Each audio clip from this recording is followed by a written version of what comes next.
I cried myself to sleep that night. There was nothing I could do. I was a child out of my element in a world I didn't understand. This is the Camp Service Center, where we adjust life to your needs.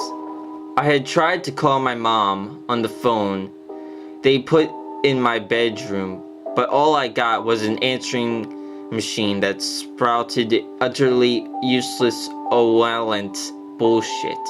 To my horror, I inspected the back of the phone to find there wasn't even a cord, just a cheap prop. They even had gone so far to nail it down to the shelf. I slept like shit, bolted up in a bed at the slightest sound. I had hazy dreams about a legion of half-animal, half-man shadows busting through my door in the middle of the night and doing unspeakable things. Nobody came for me.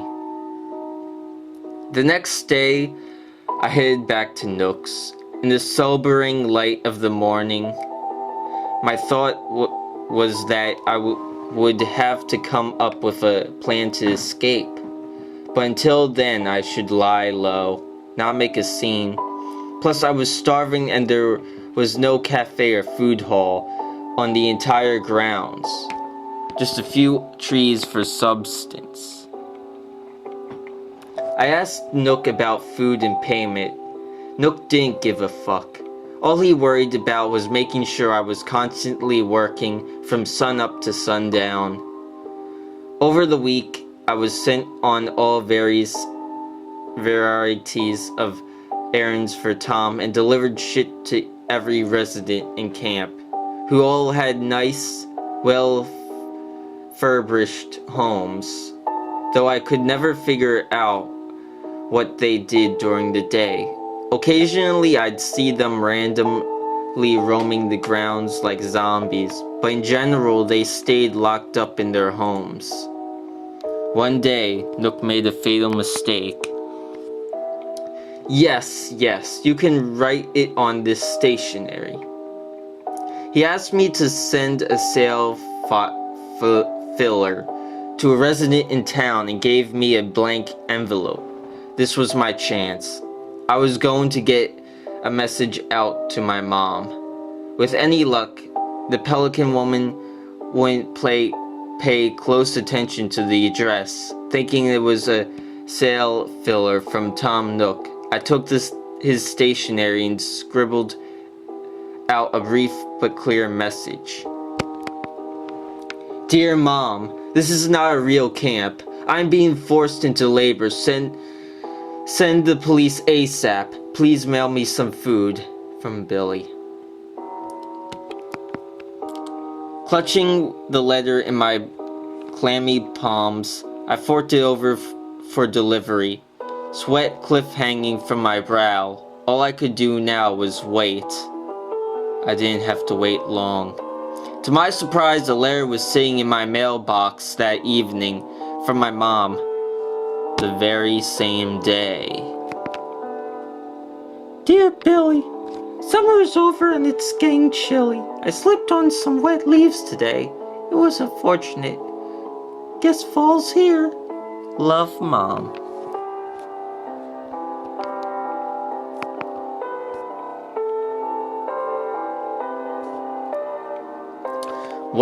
What's this? A fucking pun? I beg for food and she sends me an acorn? Is this some kind of sick joke? Oh no. Oh fuck no. My mom never got my letter and she never will. She didn't write this shit. In one instant, all my hopes are shattered and now they know that I know. I fall into a fog of despair and curl up into my bed, hoping to die. But the next day, morning comes and hunger drives me from my misery.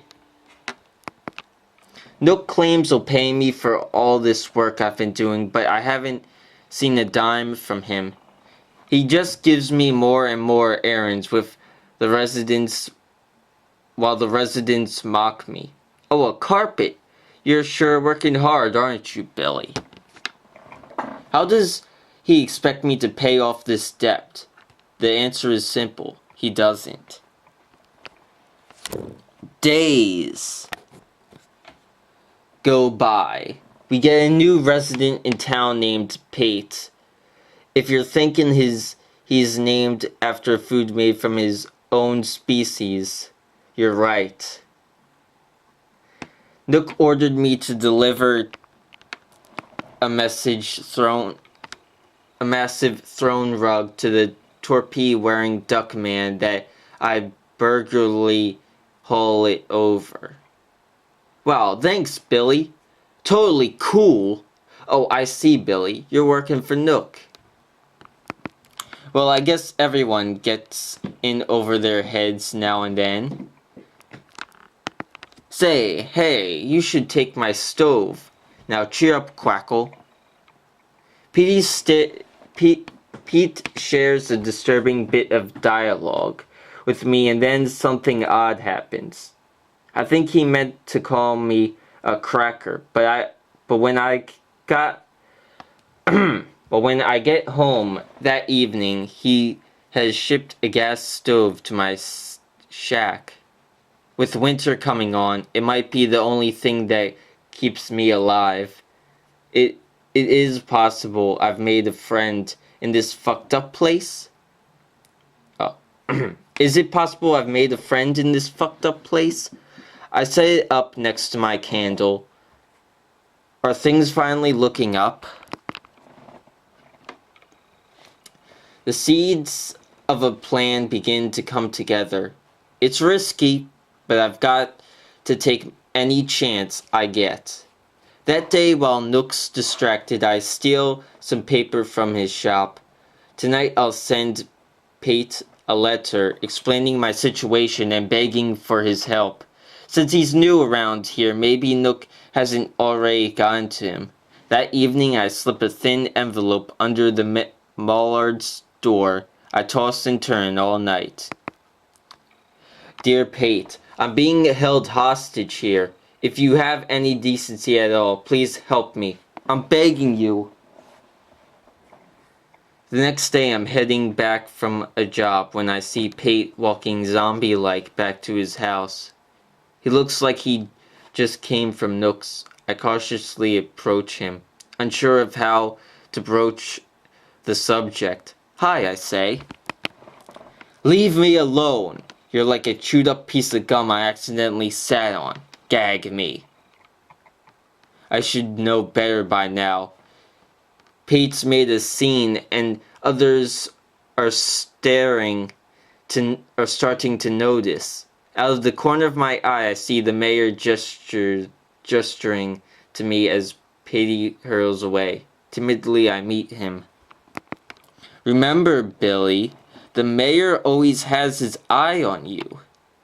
And that's when I know what needs to be done. This isn't the mayor's work, or the residents, or the cab driver. The show's being run by Tom Nook, and the only way I'm getting out of here is on my own.